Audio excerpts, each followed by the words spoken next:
Good evening, everyone, and welcome to the TV6 Digital Desk live stream. My name is Molly Birch, and I'll be taking you through a recap of today's headlines.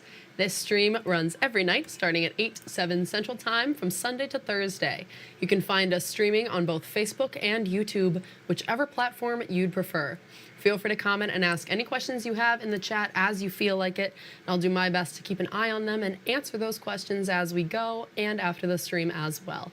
With all of that business out of the way, let's take a look at our first story for tonight.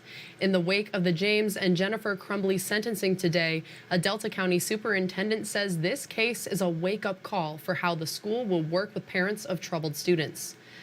Jay Colbertus is the superintendent at Gladstone and Rapid River schools. He has noticed a large increase in student mental health concerns in recent years in his district, and he says not all parents are cooperative when addressing these concerns. We're dealing with a troubled student, a potentially violent student. We work in collaboration and in cooperation with the parents, and we have historically. Unfortunately, there are times when we don't get that level of collaboration or cooperation we need. And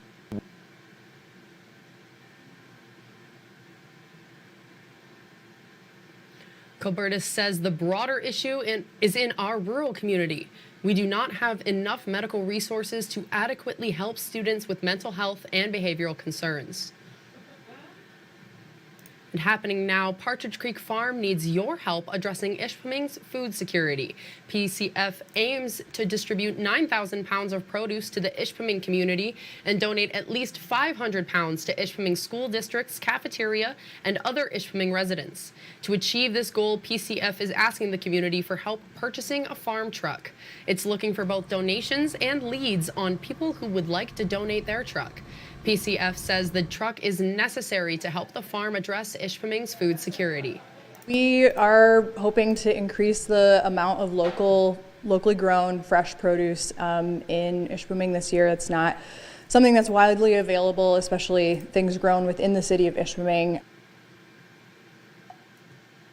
To donate to PCF's Farm Truck Fund, go to uppermichigansource.com or the TV6 and Fox UP mobile news app.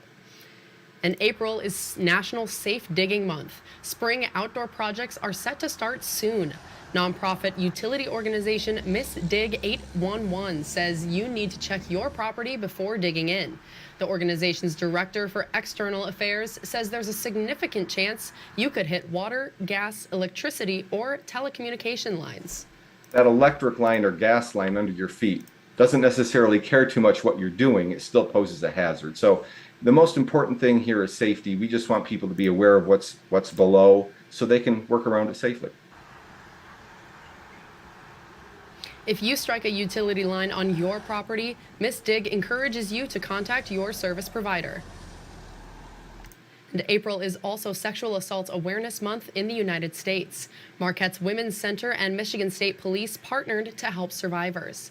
Purses with a Purpose is a Michigan State Police initiative to support domestic violence and sexual assault victims. Marquette Women's Center is partnering with them to collect and donate purses filled with toiletries, feminine hygiene products, and more. The Marquette Women's Center Development Director says the purses fill an immediate need. The survivor is fleeing from their home, essentially with just their clothes on their back, sometimes not even shoes. Last year, they collected and donated more than 300 purses. You can drop off purses at Marquette Women's Center or its location in Alger County. Northern Michigan University students found cultural understanding through trying different cultural activities today. TV6's Audrey Stetson shows us the Indigenous games they played together in class.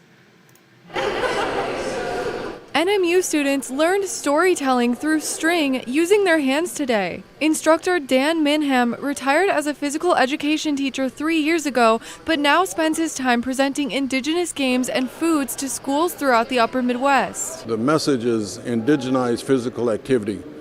So indigenize meaning using the local, the Ojibwe, and talking about what we know, what we can share, about them and their connection to the different games. Minham started the day with a Dreamcatcher dialogue. He says after students introduced themselves,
Thank you, Audrey.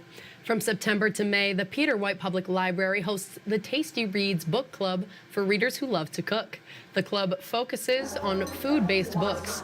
This month, they read The Joy Luck Club by Amy Tan, a book focused on Chinese cuisine. People are encouraged to bring a dish inspired by the book. The club coordinator says the club has a simple goal: to make new friends and to share good food and to read a good book that they may not have heard of before. Meetings are at noon on the second Tuesday of the month at the Peter White Public Library. To join, all you have to do is show up. Next month, they'll read a book focused on Greek cuisine. And for our final story tonight on the TV6 Digital Desk live stream, NMU theater and dance students will soon showcase their talents in the musical Anything Goes. The show opens on Thursday at Forrest Roberts Theater at 7:30 in the evening. Representatives say it's about a group of eccentric characters in the 1930s who end up on a cruise ship together.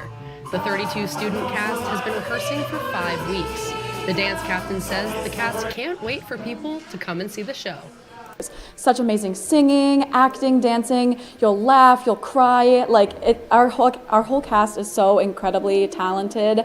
You will be on the edge of your seat pretty much the whole show. You're going to be craving more as the show goes on.